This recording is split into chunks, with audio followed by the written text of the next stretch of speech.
A paz do Senhor para todos. Vamos estar falando aqui nesse comentário, um pouco sobre dízimo. É um tema bastante controverso.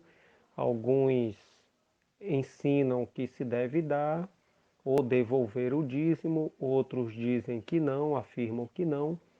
E nós vamos, dentro desse estudo aqui, breve, trazer algo sobre o dízimo, a sua importância, a sua finalidade e as consequências, de se devolver ou dar o dízimo ao Senhor. O texto em apreço, que encontra-se em Malaquias, capítulo 3, versículo 10, diz: Trazei todos os dízimos à casa do tesouro para que haja mantimento na minha casa.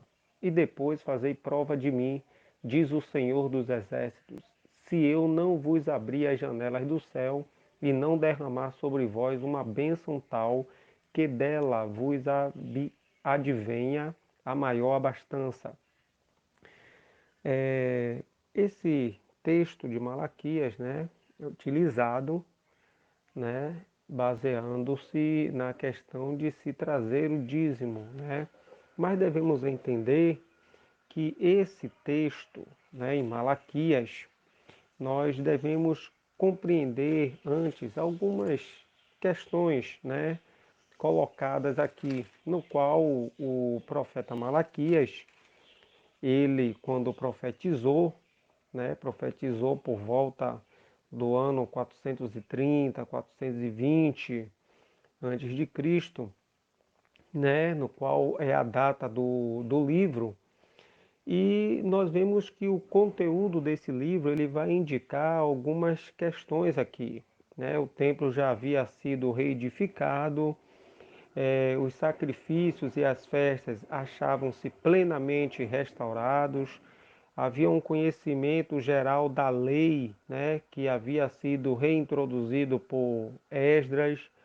Uma apostasia subsequente iria ocorrer entre os sacerdotes e também entre o povo. E além disso, o ambiente espiritual, a negligência contra as quais o profeta Malaquias ele iria clamar, Então observe que essas situações assemelhavam-se muito quando Neemias também encontrou o povo, a situação assim que ele tinha retornado da Pérsia por volta do ano 433, 425 a.C., né? E observe que Neemias ele serviu como um governador, Então, os dízimos e as ofertas eram negligenciados, o concerto do casamento era violado, pois os judeus divorciavam-se para se casarem com mulheres pagãs. E Malaquias, então, ele proclama sua mensagem dentro de uma semelhança que ocorreria ali, Nós vemos aqui no livro de Malaquias, já no capítulo 1, a partir do versículo 6 em diante, que ele vai questionar os sacerdotes, quando ele diz assim: ó sacerdotes, que desprezais o meu nome. Malaquias ele vai apresentar uma acusação contra os sacerdotes, Eles desprezavam o Senhor, oferecendo-lhe animais aleijados ou doentes, o que estava contradizendo a lei de Deus, conforme o livro de Levítico, capítulo 22, verso 22. E nós temos que atentar também que havia então uma grande apostasia, um grande afastamento do povo de Deus, no qual, vendo que os sacerdotes, as lideranças estavam praticando coisas erradas, eles haviam corrompido o ministério, para o qual Deus havia chamado. Então o povo também afastou-se. E aí o que vai acontecer? No capítulo 3, nós vemos que há um chamamento para que o povo venha a ofertar, a dizimar na casa de Deus. O capítulo 3, a partir do versículo 7, diz assim: Desde os dias de vossos pais vos desviastes dos meus estatutos e não os guardastes. Tornai vós para mim, e eu tornarei para vós, diz o Senhor dos Exércitos. Mas vós dizeis: em que havemos de tornar? Roubará o homem a Deus? Todavia vós me roubais e dizeis: em que te roubamos? Nos dízimos e nas ofertas. Com maldição sois amaldiçoados, porque me roubais a mim, vós toda a nação. E aí vem esse versículo 10, né, no qual há esse chamamento: trazei todos os dízimos à casa do tesouro.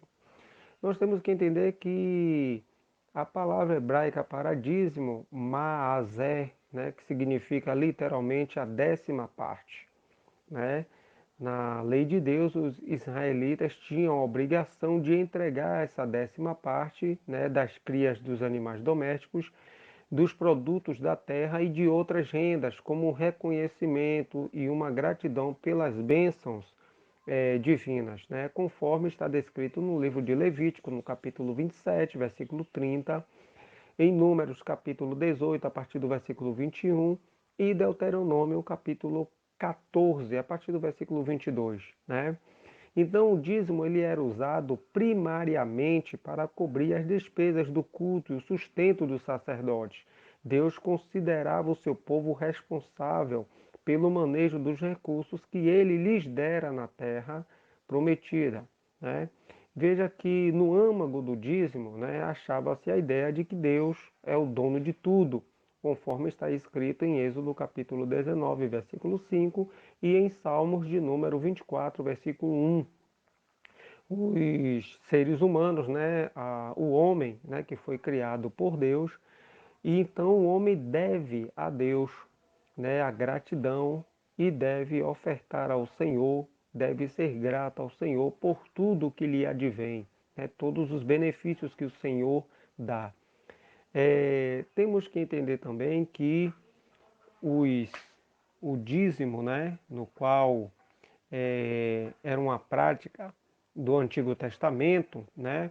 E nós vemos que o dízimo ele não faz parte da lei, ele é anterior à lei, visto que o próprio Abraão, o próprio Jacó deu dízimo, né? Então o dízimo é algo que a pessoa vai ofertar a Deus, né?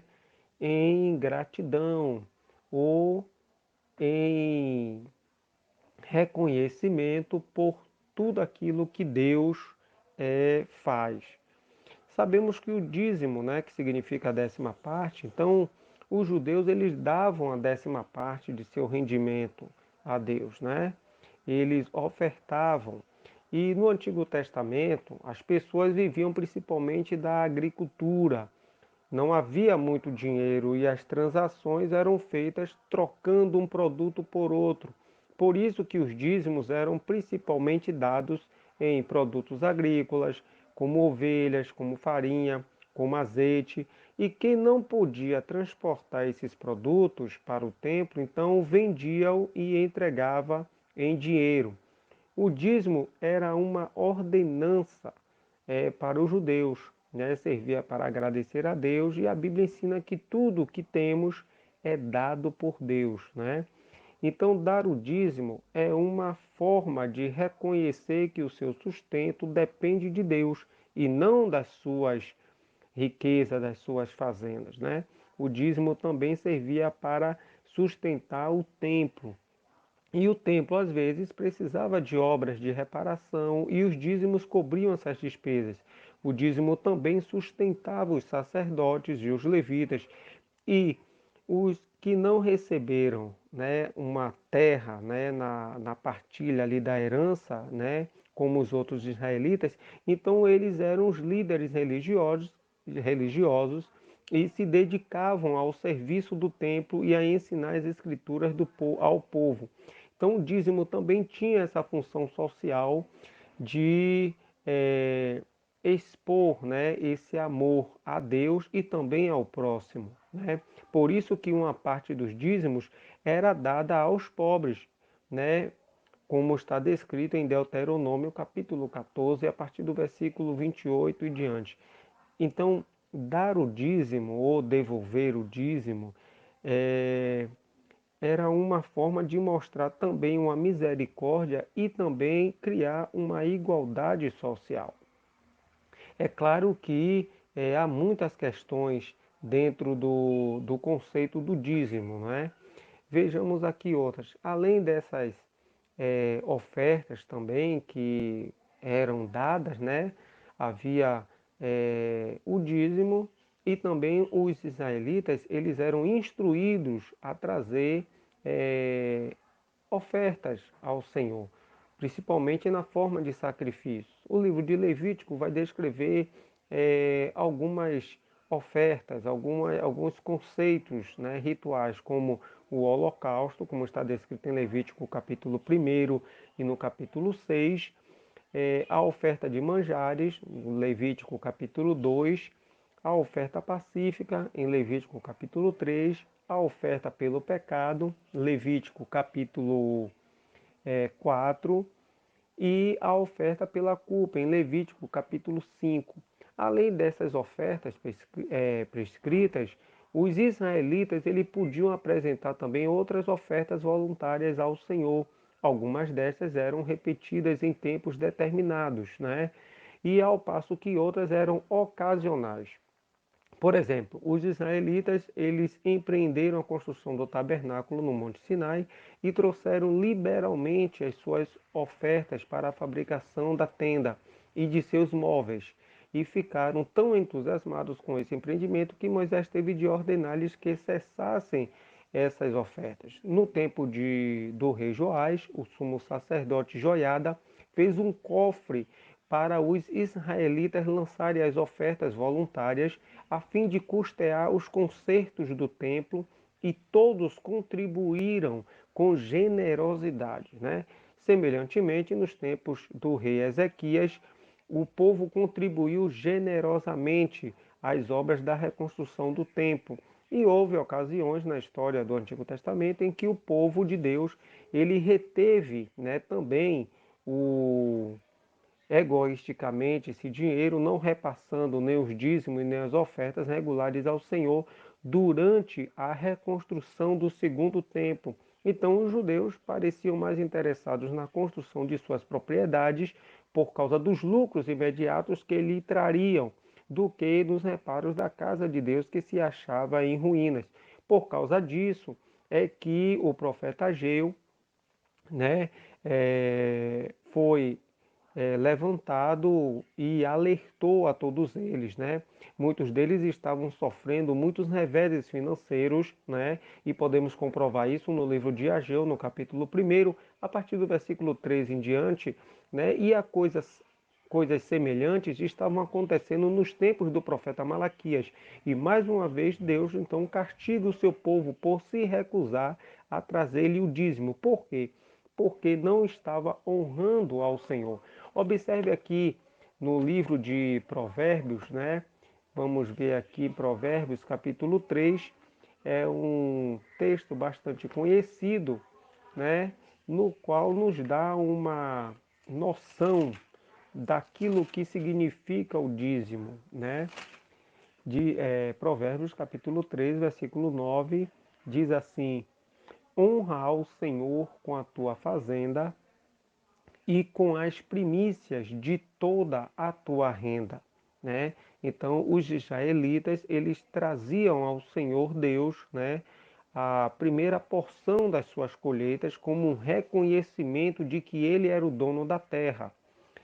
Nós também devemos dar a Deus as primícias da nossa renda, a fim de honrá-lo como o Senhor da nossa vida, de nossas posses, de tudo que nós temos.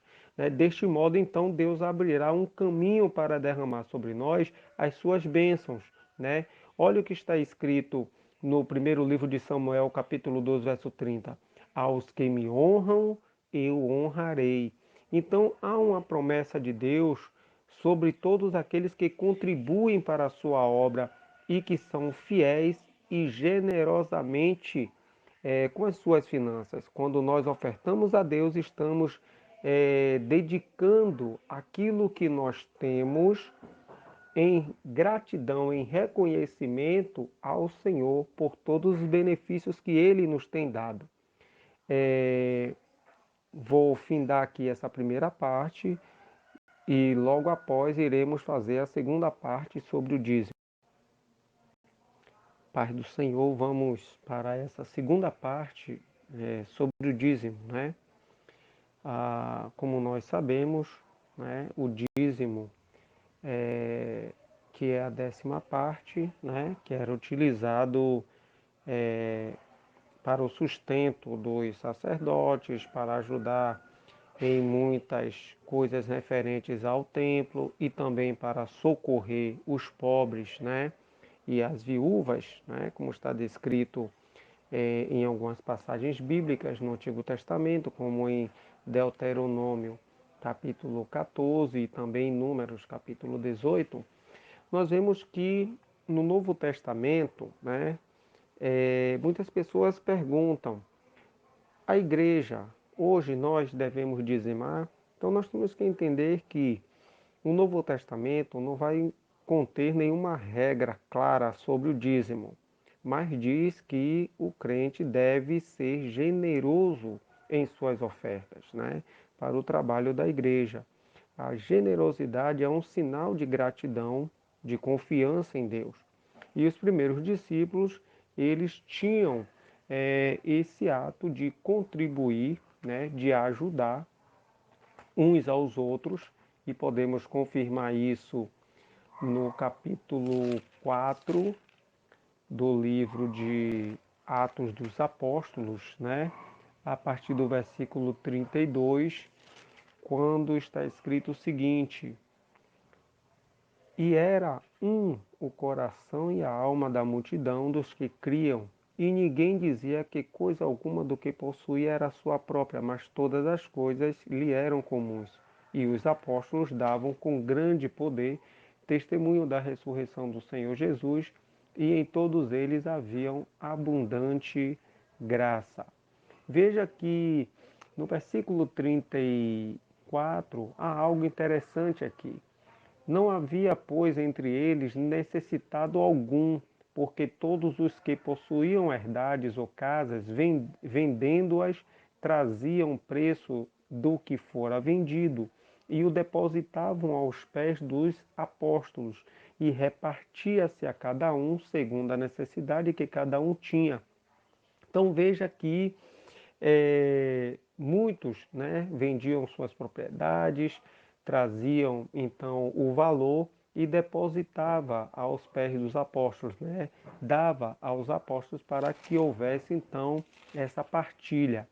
Veja que no capítulo 2, né, a partir do versículo 42 diz assim: E perseveravam na doutrina dos apóstolos, e na comunhão, e no partir do pão, e nas orações. Em cada alma havia temor, e muitas maravilhas e sinais se faziam pelos apóstolos.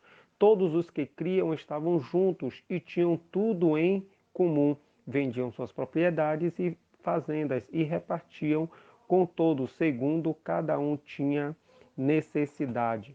Então veja que o dízimo, né, que no Antigo Testamento tem um significado de 10ª parte, né, do rendimento. Então os judeus, eles davam esse dízimo, né, de todo o seu trabalho, eles ofertavam a Deus para manter tanto o templo como os sacerdotes, os outros trabalhadores do templo, as pessoas necessitadas da sua comunidade. E havia o que? Uma intensa dedicação, né? O Novo Testamento, algumas passagens, como em Mateus capítulo 23, Lucas capítulo 11, Lucas capítulo 18 e Hebreus capítulo 7, vão falar sobre dízimo, né? E nas passagens em Mateus e Lucas, Jesus estava mostrando o perigo de confiar apenas é, em algo ritualístico, né? Sem ter o coração voltado para Deus, né? Jesus ele vai muito mais além nos seus ensinamentos do que essa questão financeira, né? Ele abrange que, acima de tudo, nós temos que ter o amor a Deus. Veja que aquele jovem rico que possuía muitas herdades, muitas propriedades, quando ele disse: Senhor, eu quero te seguir, o que farei para herdar a vida eterna? Jesus disse: falta-te uma coisa, pega os teus bens, venda, reparte entre os pobres, vem e segue-me. Só que aquele jovem saiu muito triste depois de ouvir aquela palavra. Então, Jesus disse o seguinte: quão dificilmente entrarão os ricos no reino dos céus. Não que não haja rico que não seja salvo, mas quão dificilmente, por quê? Porque muitos colocam a confiança na incerteza das riquezas, né? Não ajudam o próximo, não ofertam na obra de Deus e o amor de Deus não está nele. Por quê? Porque quando nós olhamos a primeira epístola que escreveu São João, né? Veja comigo lá, a primeira epístola que escreveu São João, no capítulo 3, versículo 17 diz: quem, pois, tiver bens do mundo e vendo o seu irmão necessitado lhe cerrar o seu coração, como estará nele o amor de Deus? Então veja que essa questão de ofertar, né, de dizimar, vai muito mais além do que muitos ensinam, né? Porque o dízimo servia também para ajudar os pobres e os necessitados. Isso podemos comprovar no livro de Deuteronômio, no capítulo 14. Né? Então veja que lá na Epístola aos Hebreus, no capítulo 7, que vai apresentar o sacerdote Melquisedeque como uma figura de Cristo, né? Revelada no Antigo Testamento, e de acordo com a lei de Moisés, os sacerdotes da tribo de Levi deveriam receber os dízimos, mas antes que houvesse a instituição da lei, Abraão, que era muito tempo antes da lei, ele deu dízimo ao sacerdote Melquisedeque, que naquela ali é uma figura, uma tipologia de Cristo, né? Então, dar o dízimo era uma forma de reverência a alguém superior. Então, isso vai mostrar que o sacerdócio de Jesus é superior ao sacerdócio da lei de Moisés, da lei levítica, né? Então, nós vemos o seguinte: o Novo Testamento não vai falar diretamente de dar dízimo, né?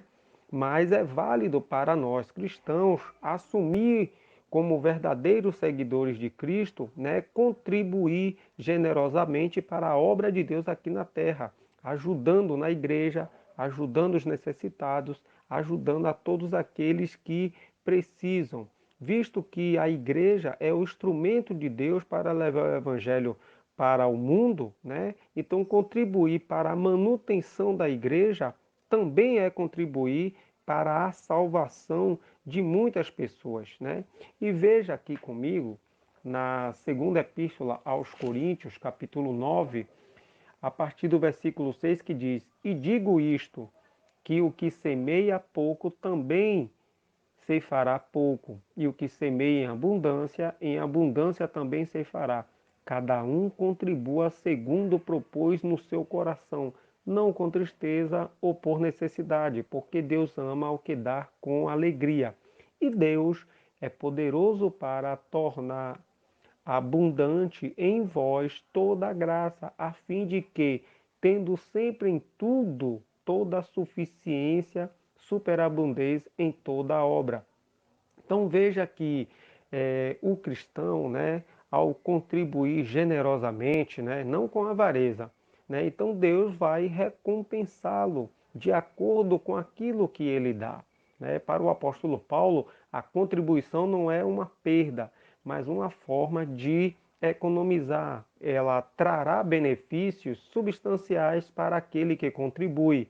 Né? O apóstolo Paulo não está falando da questão da quantidade ofertada, mas da qualidade, ou seja, qual é a motivação que a pessoa tem ao ofertar na casa do Senhor. Veja que o apóstolo Paulo aqui nessa epístola, ele não vai estar falando sobre a questão de dízimo, ele está falando na questão de ofertas, né? Até porque no capítulo 8 da segunda epístola aos Coríntios, olha o que ele vai dizer. Também, irmãos, vos fazemos conhecer a graça de Deus dada às igrejas da Macedônia. Como em muita prova de tribulação houve abundância do seu gozo, e como a sua profunda pobreza superabundou em riquezas da sua generosidade. Porque segundo o seu poder, o que eu mesmo testifico, e ainda acima do seu poder, deram voluntariamente. Então veja que essas igrejas, né? Essa igreja, ela com pouco poder de econômico, né? Ela contribuiu de uma forma tão generosa, né? Que ajudou a outras igrejas, a outros irmãos. Então, quando nós observamos sobre o princípio, né, do dízimo, né, e das ofertas, nós vemos que, a exemplo do que está retratado no Antigo Testamento, os princípios, tanto do dízimo e das ofertas, né, no Antigo Testamento, também são válidos para nós do Novo Testamento. Devemos lembrar que tudo quanto possuímos pertence a Deus, de modo que aquilo que nós temos, na verdade, não é nosso, mas é algo que Deus nos confiou, né?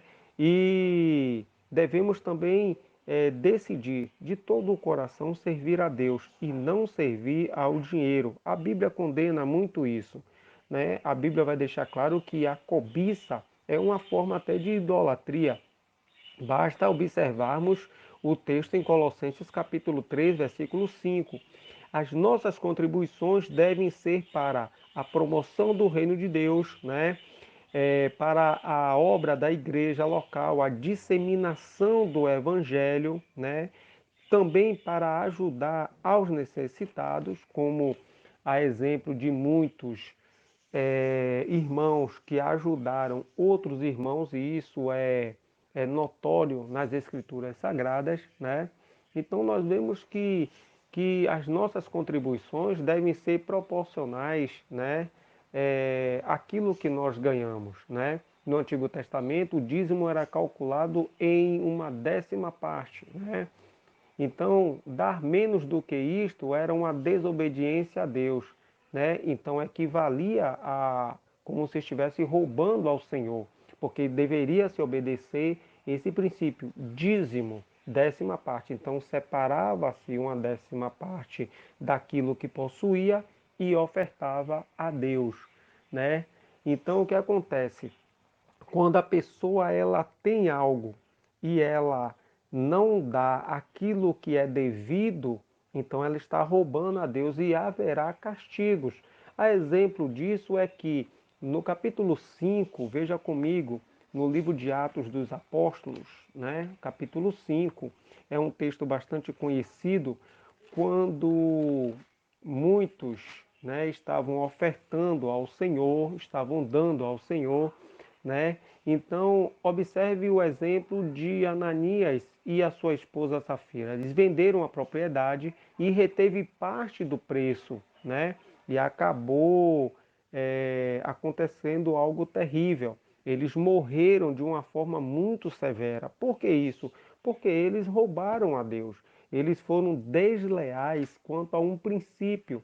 Então, é por isso que muitas pessoas são amaldiçoadas, porque estão ludibriando, estão desviando princípios, elas estão sendo negligentes quanto a uma ordenança divina, né? Então, a igreja, ela deve contribuir voluntariamente, generosamente para a obra de Deus. E quando ela não faz isso, então ela não está obedecendo os princípios que foi estabelecido tanto no Antigo Testamento como também no Novo Testamento. Então, a igreja ela deve dizimar, ela deve ofertar como princípio de reconhecer a soberania de Deus e também sendo grata a Deus por tudo aquilo que Deus dá e aquilo que Deus faz em nossas vidas. Amém? Que Deus assim vos abençoe. Bem, meus amados, vamos aqui estar finalizando esse assunto, né, sobre dízimos e ofertas.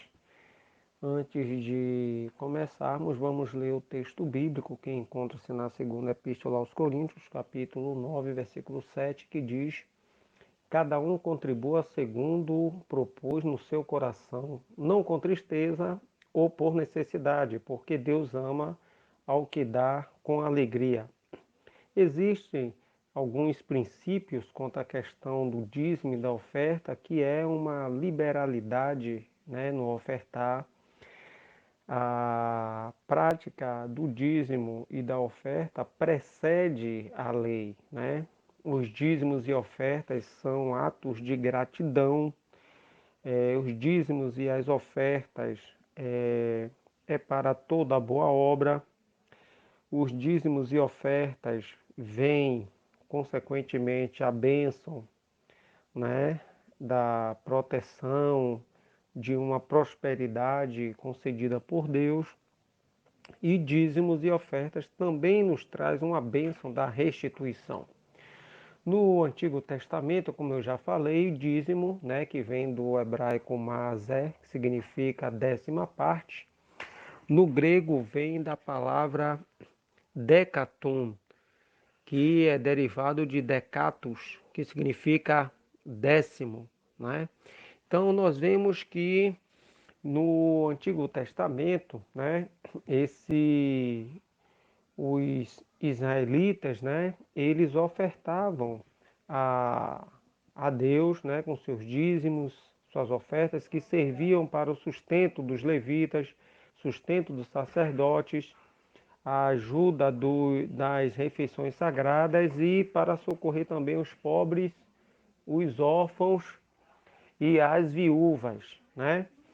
E com todas essas questões, também no Novo Testamento, serve para a promoção do reino de Deus, né, e para ajuda aos necessitados, né? E as nossas contribuições, elas devem ser, acima de tudo, voluntárias e generosas. Vejamos que no período mosaico, né, o dízimo, ele aparece como um preceito de um princípio que já existia no período patriarcal, né?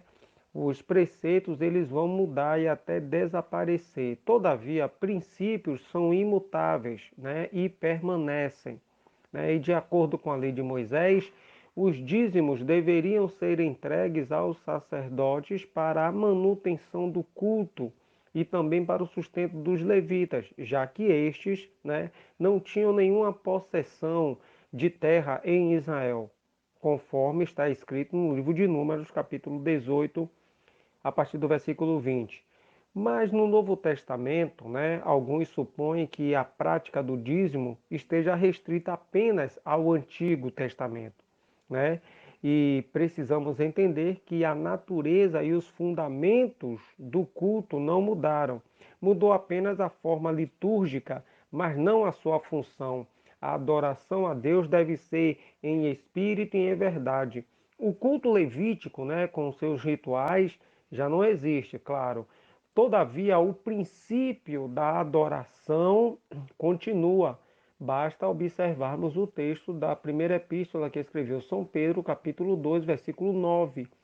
Né? O dízimo levítico pertencia à ordem de Arão, né, que era transitória. Todavia, o dízimo cristão pertence à ordem de Melquisedeque.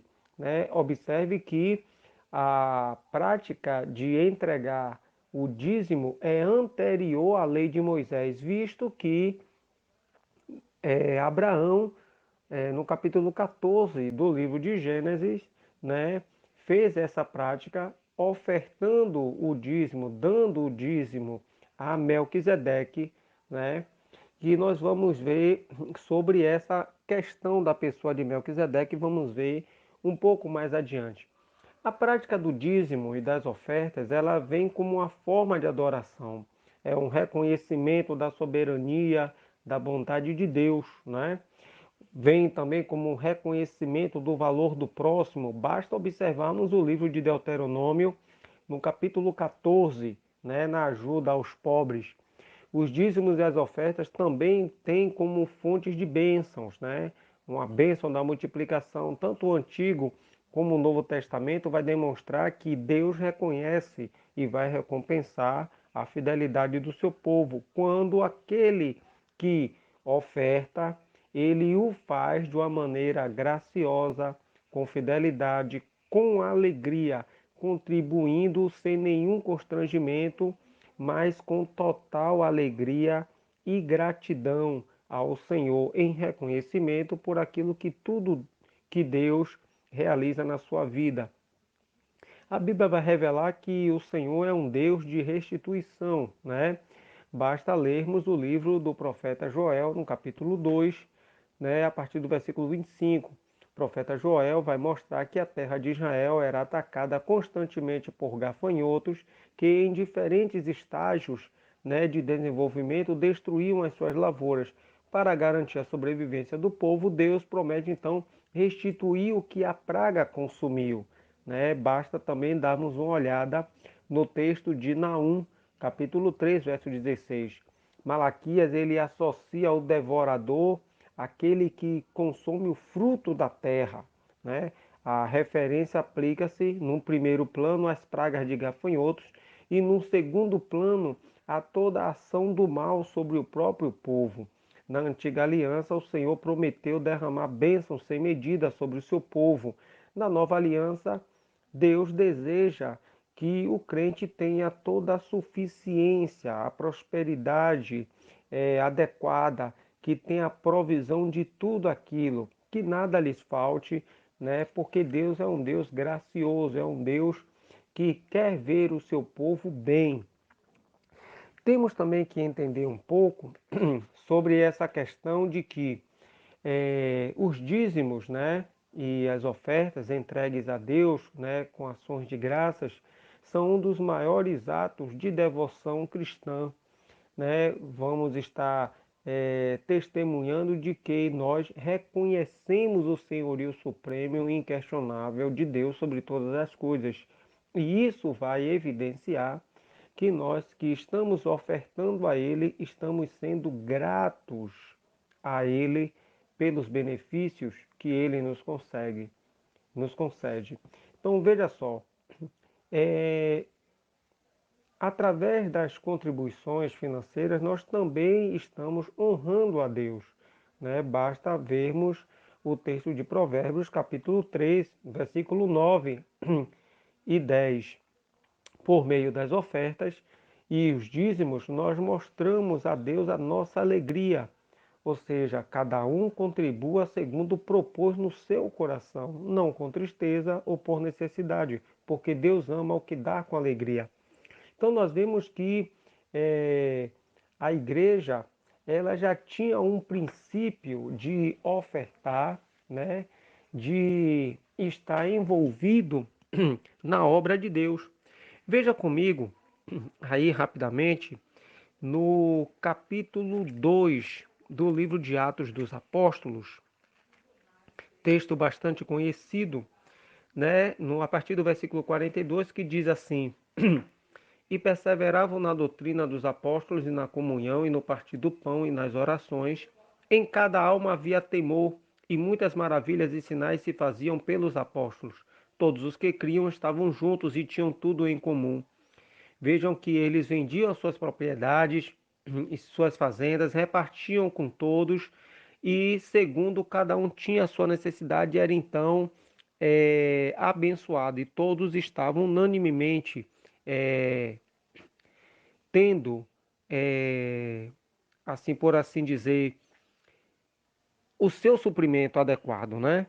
Então ninguém, não faltava nada a ninguém, todos tinham alegria de ver cada um com o seu bem, cada um de uma maneira satisfatória, suficiente, ninguém passava dificuldade, todos estavam unanimemente em união, preocupando-se um com os outros.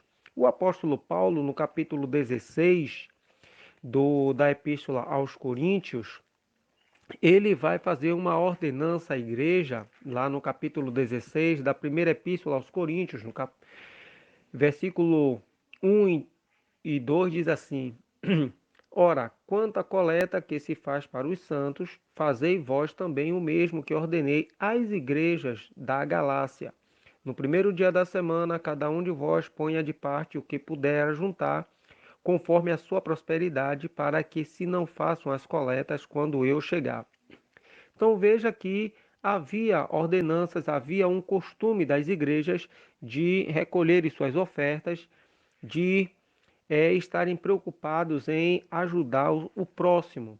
Já na segunda epístola aos Coríntios, no capítulo 8, né, vamos ver aqui um fato que ocorreu com uma igreja que procurou ajudar outras igrejas, né? Ela tinha poucos recursos, mas ela preocupou-se em ajudar os seus irmãos, né?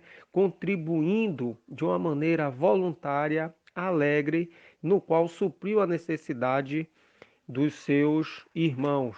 No capítulo 9, Paulo então, ele vai colocar aqui no versículo 6 o seguinte: E digo isto, que o que semeia pouco, pouco também ceifará. E o que semeia em abundância também ceifará. Cada um contribua segundo propôs no seu coração, não com tristeza ou por necessidade, porque Deus ama ao que dá com alegria.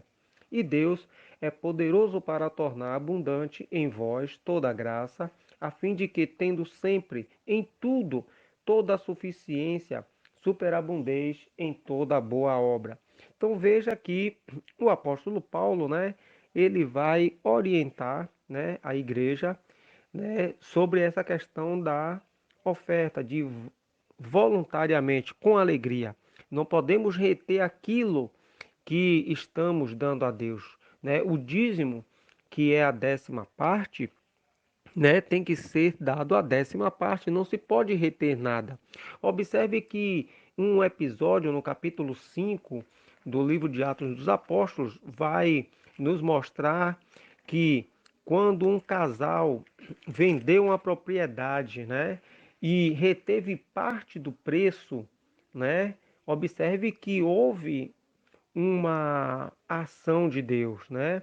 Essas pessoas foram mortas, fulminadas. Por quê? Porque além de reter algo, tentavam ludibriar a Deus, enganar a Deus. E com Deus não se pode escarnecer, não se pode zombar. Há uma punição. Então veja que a igreja ela tinha, né, esse desejo de tratar com os pobres, de tratar mutuamente, ajudando, e é claro, com os recursos que eram adquiridos, né? Então, observando aqui um princípio de que se é, a questão do dízimo é anterior à lei de Moisés, veja que Abraão ele dizimou, né? Ele dizimou. Veja comigo aqui no capítulo 14 do livro de Gênesis, a partir do versículo 18, que diz assim: E Melquisedeque, rei de Salém, trouxe pão e vinho, e este era sacerdote do Deus Altíssimo.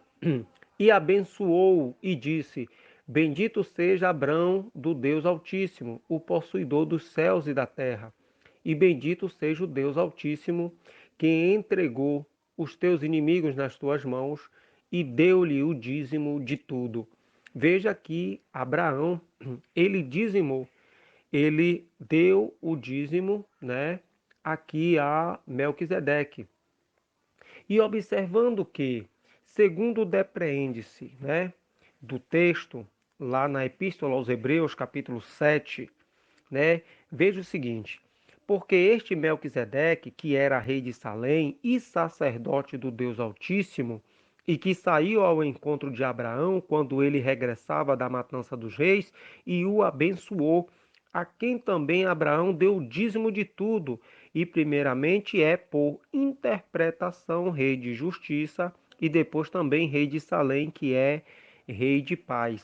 Mas veja comigo que no versículo 6 diz assim, versículo 5, vamos ler o versículo 5. E os que dentre os filhos de Levi recebem o sacerdócio têm ordem segundo a lei de tomar o dízimo do povo, isto é, de seus irmãos, ainda que tenham descendido de Abraão. Mas aquele cuja genealogia não é contada, entre eles tomou dízimos de Abraão e abençoou o que tinha as promessas. Observe que Abraão ele deu dízimo a Melquisedeque. Melquisedeque, né, por assim entendermos, né, é uma figura de Cristo, né, é uma tipologia de Cristo, né, porque quando é dito de Melquisedeque que ele não tem pai, não tem mãe, ou seja, sem pai e sem mãe, isso não significa que Melquisedeque não tivesse literalmente pais ou nem parentes, né? Ou nem que era um anjo, como alguns afirmam. Significa tão somente que as escrituras não vão registrar sua genealogia e que nada diz a respeito do seu parentesco, né, do seu início, do seu fim, porque isso serve como uma tipologia do Cristo eterno, cujo sacerdócio nunca terminará. Por isso que há uma questão sobre o sacerdócio de Melquisedeque, né, como é descrito bem claramente nas epístolas aos Hebreus. Mas voltando aqui para o capítulo 14 de Gênesis, né, Abraão ele deu o dízimo, né, a Melquisedeque, né, como sacerdote do Deus Altíssimo. Melquisedeque era um representante do Senhor, né? Este breve encontro foi a base de uma profecia messiânica. Basta observarmos o Salmo de número 110, né?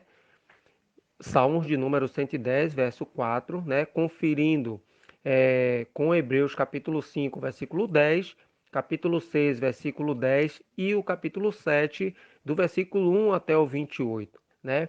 A identidade desse sacerdote que tem sido muito discutida, né, ao longo de muito tempo, mas vamos aqui observar três principais pontos, né, que alguns levantam. Primeiro, que Melquisedeque era o Cristo pré-encarnado, né, que foi afirmado que os títulos Rei de Paz e Rei de Justiça atribuídos a Melquisedeque pertencem a rigor somente a Jesus Cristo, né? Como podemos ver na primeira epístola aos Coríntios, capítulo 1, versículo 30, e também em Efésios, capítulo 2, versículo 14. Não seria impróprio que o Filho de Deus, né, abençoasse então a Abraão e também recebesse o dízimo dele. Apesar disso, há uma linguagem usada em Hebreus capítulo 7, verso 3, né, que vai minar esta posição. Por exemplo, a palavra grega afomoiomenos, né, é um particípio presente masculino que significa tornar similar ou tornar semelhante. Isto aí sugere que é feita uma comparação entre essas duas pessoas, né? Então seria muito estranho comparar Melquisedeque a Jesus se ele fosse o Cristo pré-encarnado, né? Melquisedeque, que era o patriarca de Sem, né, a bênção dada por Melquisedeque a Abraão, né, certamente tem algumas matizes da bênção dada por Noé a Sem, lá no livro de Gênesis, capítulo 9, verso 26. Abraão, o menor, foi abençoado por Melquisedeque, o maior. E quem seria maior do que Sem, o ancestral de Abraão? Aquele que recebera a promessa. Contudo, a identificação de Melquisedeque é descrita como sendo sem pai, sem mãe, sem genealogia, não tendo nem princípio de dias, nem fim de vida.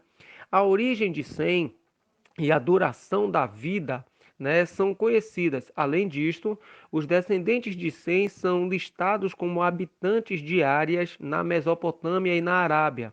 O que Sem estaria fazendo em Canaã, uma terra habitada pelos descendentes de Cã? Por que Sem seria mencionado por outro nome? Né? Já é uma outra questão que se levanta.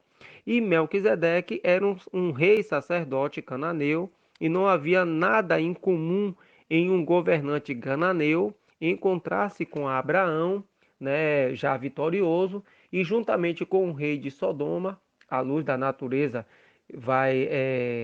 degradante de práticas religiosas de Canaã. No entanto, seria incomum encontrar um sacerdote cananeu que adorasse ao Deus verdadeiro. Além disto, Abraão era conhecido por erigir altares para a adoração a Deus, porque ele não adorou com Melquisedeque, a quem reconhecia como sendo maior do que ele mesmo. O problema da identidade de Melquisedeque, ela gera muito desconcerto, né? E cada ponto de vista tem as suas vantagens e desvantagens, de modo que a questão pode abranger muitos debates ainda. Mas o que entendemos é que Melquisedeque é uma tipologia de Cristo, né? Por isso que na Epístola aos Hebreus, no capítulo 7, diz assim a epígrafe: o sacerdote de Melquisedeque era uma figura do sacerdócio eterno de Cristo. Então nós entendemos o seguinte: ora, é, o sacerdócio levítico era imperfeito, não é? E exercido por homens pecadores, que foi substituído pelo sacerdócio perfeito, o sacerdócio de Cristo. Cristo é um sacerdote perfeito porque é totalmente justo, né? Então veja que se Abraão ele entregou o dízimo a Melquisedeque, e Melquisedeque é antes do sacerdócio levítico, né? Então, por assim dizer, dentro de uma ilustração, nós, como igreja, continuamos dando o dízimo. Por quê? Porque não estamos presos à lei, estamos dizimando para o Senhor, né? Então veja que preceitos podem ser modificados, podem ser extintos, mas o princípio não. O que nós entendemos com isso? Que a igreja ela permanece, ela continua ofertando e dizimando para a obra de Deus aqui na terra. Deus assim vos abençoe.